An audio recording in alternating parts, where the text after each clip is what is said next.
Hello. आज हामी यो कुबिन्डाको मस्यौराको भिडियो बनाउन गइरहेका छौँ। कुबिन्डोलाई राम्रैसँग पानीले पखाल्ने अनि माथि बाहिरको धुलो खसाल्ने, त्यसपछाडि यसलाई बोक्रा तास्ने बिस्तारै। बोक्रा तासेपछि यसको चाना बनाउने, लामो लामो चाना बनाउने। लामो लामो चाना बनाइसकेपछि यसलाई मसिनो गरी कोरेसोमा कोर्नुपर्छ। मसिनो गरी कोरेसोमा कोरिसकेपछि यसमा भएको पानी मजाले दुई हातले निचोरेर पानी फ्याक्नुपर्छ र भुजुरी तयार हुन्छ। अर्कातिर 1 केजी जति कालो दाल, मासको दाल, पिँधेको दाल, जाँतोमा पिँधेको दाललाई पानीमा ढड्याउनुपर्छ। 12 घण्टा ढड्याइसकेपछि पानी तर्याएर त्यसलाई मिक्सरमा मसिनो गरी पिन्नुपर्छ। हामीले मिक्सरमा मसिनो गरी पिनेर तयार गरिसकिएको छ। अनि त्यो मासको लेदो बन्छ, लतबत गरेको लेदो बन्छ। त्यो लेदोमा कुबिन्डाको भुजुरीलाई मिसाउने र मजाले मुछ्ने। मजाले मुछिसकेपछि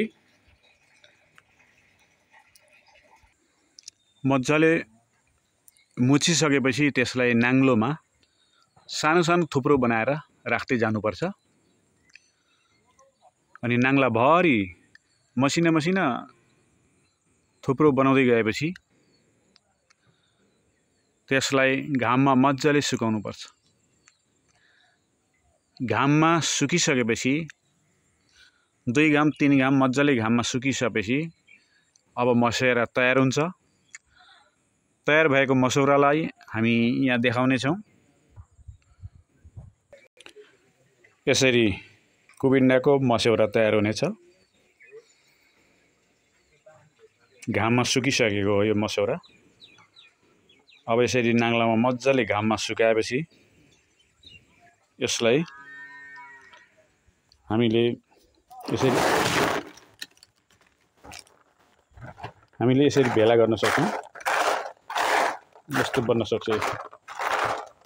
मजाले घाममा सुकेपछि यसलाई अब जति दिन राखे पनि, यसलाई बोतलमा हामीले बन्द गरेर राख्यौँ भने जति दिन राखे पनि हुन्छ।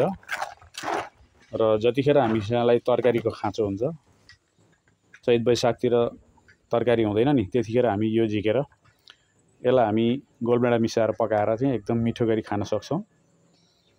अथवा दालको रूपमा रस हालेर पनि खान सक्छौँ। यसलाई मस्यौरा भनिन्छ, कुबिन्डाको मस्यौरा। मस्यौरा अरू विभिन्न चिजहरूको पनि भन्छ, जस्तै मासको र पिँडालु मिसाएर पनि मस्यौरा बन्छ। अन्य तरकारीहरूमा पनि मिसाएर मस्यौरा बनाइन्छ। यो चाहिँ कुबिन्डाबाट बनाइएको हुनाले यो चाहिँ कुबिन्डाको मस्यौरा भयो र अत्यन्त मिठो हुन्छ। यो चाहिँ अब हामीले एउटा कुबिन्डो अनि 1.5 केजी मासको दाललाई मिक्सरमा पिसेर बनाएको हो, अनि त्यस पछाडि हालेको हो। यसरी मस्यौरा तयार गरिएको छ। अब यसलाई हामीले फुर्सद अन्य तरकारी नभएको समयमा बोतलबाट निकालेर अन्य तरकारीहरूसँग मिसाएर हामी खाने गर्दछौँ। अहिले बजार डिपार्टमेन्ट स्टोरहरूमा यसरी बनाइएका मस्यौराहरू महँगो मूल्यमा तिरेर हाम्रै नेपाली दाजुभाइहरूले खानुहुन्छ। हामीले घरमै तयार गर्न सक्छौँ। घरमै तयार गरेर हामीले विभिन्न परिकार, जस्तै यो मस्यौरा हामी आफैले तयार गरेर खान सक्छौँ। र साथीहरूले पनि यो भिडियो हेरिसकेपछि आफूले पनि मस्यौरा तयार गर्नुहोला।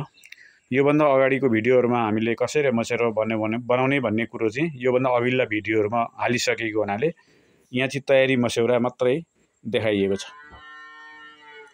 योभन्दा अगाडिको भिडियोमा हामीले मस्यौरा बनाउँदै गरेको हालेका छौँ। अनन्त यात्री नामको युट्युब च्यानलमा तपाईहरुले खोजेर सर्च गरेर हेर्न सक्नुहुन्छ। कुबिन्डाको मस्यौरा बनाएको कसरी बनाइयो भन्ने कुरो त्यहाँ उल्लेख गरिएको छ र यो पनि हेरेर साथीहरूले आफ्नो प्रतिक्रिया दिनुहोला। हामीहरू एकले अर्कोलाई सपोर्ट गर्दै अगाडि बढ्छौँ। आउँदो दिनहरूमा अरू पनि भिडियो यसरी नै आउने गर्छ, हेर्नुहोला। धन्यवाद।